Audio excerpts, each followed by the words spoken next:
ਅੱਜ ਅਸੀਂ ਆਪਣੇ ਭਰਾਵਾਂ ਨੂੰ ਜੂੰ ਤੇ ਥ੍ਰਿਪਸ ਦੇ ਹਵਾਲੇ ਦੇ ਨਾਲ ਗੱਲ ਕਰਾਂਗੇ ਕਿ ਜੂੰ ਤੇ ਥ੍ਰਿਪਸ ਦੇ ਵਿੱਚ ਕੀ ਫ਼ਰਕ ਹੈ। ਅੱਜ ਅਸੀਂ ਆਪਣੇ ਭਰਾਵਾਂ ਦੇ ਨਾਲ ਇਹ ਦੋ ਟੌਪਿਕ ਤੇ ਗੱਲ ਕਰਾਂਗੇ ਕਿ ਜੂੰ ਤੇ ਥ੍ਰਿਪਸ ਦੇ ਬਾਰੇ ਦੇ ਵਿੱਚ ਕਿੰਨਾ फ़र्क है तो जूं की चीज़ है थ्रिप्स की चीज़ है।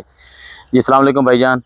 जी भाईजान जिवें कि तुसीं मेरे पिछे गन्ने की फसल चेक कर सकते हो, फसल का हालत चेक कर सकते हो कि इस दे विच जूं ते थ्रिप्स ये दो बीमारियां लगियां हुई ने।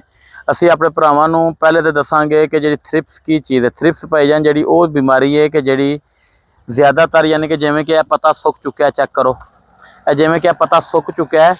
ਥ੍ਰਿਪਸ ਜਿਹੜੀ ਹੈ ਪੱਤੇ ਨੂੰ ਸੁਕਾਉਂਦੀ ਨਹੀਂ ਹੈ, ਲੇਕਿਨ ਇਹ ਹੈ ਕਿ ਜਿਹੜੀ ਪੱਤੇ ਦੀ ਜਿਹੜੀ ਯਾਨੀ ਕਿ ਜਿਹੜੀ ਸੀ ਗਰੋਥ ਹੈ ਗੰਨੇ ਦੀ, ਉਸ ਨੂੰ ਥ੍ਰਿਪਸ ਜਿਹੜੀ ਹੈ ਰੋਕ ਦਿੰਦੀ ਹੈ।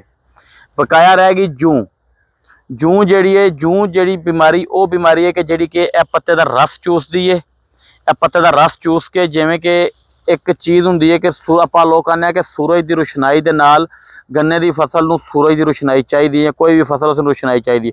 ਉਹੀ ਮਸਲਾ ਹੈ ਕਿ ਜਿਹੜਾ ਜੂੰ ਜਿਹੜੀ ਹੈ ਇਸ ਦਾ ਯਾਨੀ ਕਿ ਸੂਰਜ ਦੀ ਰੋਸ਼ਨਾਈ ਜਿਹੜੀ ਹੈ ਉਸ ਦੀ ਜਿਹੜੀ ਜਜ਼ਬ ਹੈ ਉਹ ਇਸ ਦੀ ਰੋਕਦੀ ਹੈ। ਰਸ ਚੂਸ ਕੇ ਜਿਹੜਾ ਕਿ ਗੰਨੇ ਦਾ ਇਹ ਪੱਤਿਆਂ ਦਾ ਤੁਸੀਂ ਹਾਲਤ ਚੈੱਕ ਕਰ ਸਕਦੇ ਹੋ, ਇਹ ਉਸ ਦੀ ਵਜ੍ਹਾ ਤੋਂ ਜਿਹੜਾ ਪੱਤਿਆਂ ਦੀ ਇਹ ਹਾਲਤ ਹੋ ਜਾਂਦੀ ਹੈ। ਦੂਸਰਾ ਨੰਬਰ ਇਹ ਹੈ ਕਿ ਜਿਹੜੀ ਜੂੰ ਲੱਗਣ ਦੀ ਵਜ੍ਹਾ ਇਹ ਹੁੰਦੀ ਹੈ ਕਿ ਜਿਵੇਂ ਕਿ ਅੱਜ ਕੱਲ੍ਹ ਸਾਡੇ ਇਲਾਕੇ ਦੇ ਵਿੱਚ ਇਸ ਟਾਈਮ ਟੈਂਪਰੇਚਰ ਤਕਰੀਬਨ 45+ ਚੱਲ ਰਿਹਾ ਹੈ।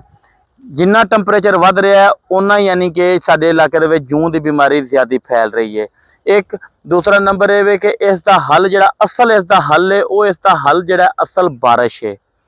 ਬਾਰਿਸ਼ ਸਾਡੇ ਕੋਲ ਇਸ ਟਾਈਮ ਇਲਾਕੇ ਦੇ ਵਿੱਚ ਤਕਰੀਬਨ 3 ਮਹੀਨੇ ਤੱਕ ਦੂਰ ਤੱਕ ਬਾਰਿਸ਼ ਨਹੀਂ ਨਜ਼ਰ ਰਹੀ ਮੌਸਮੀਆਤ ਦੇ ਹਵਾਲੇ ਦੇ ਨਾਲ। ਯਾਨੀ ਕਿ ਮੌਸਮੀਆਤ ਨੂੰ ਅਗਰ ਚੈੱਕ ਕਰੀਏ ਉਹਨਾਂ ਦਾ ਤੇ ਉਸ ਦੇ ਨਾਲ ਯਾਨੀ ਕਿ 3 ਮਹੀਨੇ ਤੱਕ ਬਾਰਿਸ਼ ਨਹੀਂ ਦੱਸ ਰਹੇ। ਅਗਰ ਬਾਰਿਸ਼ ਨਹੀਂ ਹੁੰਦੀ ਤੇ ਸਾਡੀਆਂ ਫਸਲਾਂ ਤਬਾਹ ਹੁੰਦੀਆਂ ਨੇ। ਇਸ ਲਈ ਜਿਹੜਾ ਅਸੀਂ ਆਪਣੇ ਭਰਾਵਾਂ ਨੂੰ ਇਹ ਦੱਸਾਂਗੇ ਕਿ ਇਸ ਦਾ ਜਿਹੜਾ ਇਸ ਦਾ ਮੁਤਵਾਤਰ ਜਿਹੜਾ ਹੱਲ ਹੈ ਜੂੰ ਦਾ, ਉਹ ਜਿਹੜਾ ਇਸ ਦਾ ਹੱਲ ਆਖਰੀ ਹੱਲ ਸਪਰੇਅ ਵੇ। ਕਿਉਂਕਿ ਅਸੀਂ ਲੋਕ ਇਸ ਚੀਜ਼ ਦੇ ਉੱਤੇ ਗੁਰੇਜ਼ ਕਰ ਜਾਂਦੇ ਹਾਂ ਕਿ ਖੈਰ ਹੈ, ਜਿਹੜੀ ਸਾਡੀ ਇਹ ਖੈਰ ਦਾ ਲਫ਼ਜ਼ ਹੈ ਇਹ ਸਾਡੀ ਜਿਹੜੀ ਹੈ ਗੰਨੇ ਦੀ ਫਸਲ ਨੂੰ ਤਬਾਹ ਬਰਬਾਦ ਕਰ ਦਿੰਦੀ ਹੈ। ਖੈਰ ਦਾ ਲਫ਼ਜ਼ ਇਸਤੇਮਾਲ ਨਹੀਂ ਕਰਨਾ। ਅਗਰ ਸਾਡੇ ਕਿਸੇ ਭਰਾ ਨੇ ਜਿਨ੍ਹਾਂ ਦੀ ਯਾਨੀ ਕਿ ਇਸ ਟਾਈਮ ਜਿਵੇਂ ਕਿ ਸਾਡਾ ਹੁਣ ਪਲਾਟ ਤੁਸੀਂ ਚੈੱਕ ਕਰ ਸਕਦੇ ਹੋ ਬਿਲਕੁਲ ਇਸ ਟਾਈਮ ਸੁੱਕ ਚੁੱਕਿਆ ਹੈ। ਇਹ ਤਜਰਬਾ ਅਸੀਂ ਆਪਣਾ ਤਜਰਬਾ ਕੀਤਾ ਹੋਇਆ ਹੈ ਕਿ ਇਹ ਖੈਰ ਦਾ ਲਫ਼ਜ਼ ਸਾਡਾ ਨੁਕਸਾਨ ਦੇ ਵਿੱਚ ਜਾਂਦਾ ਹੈ।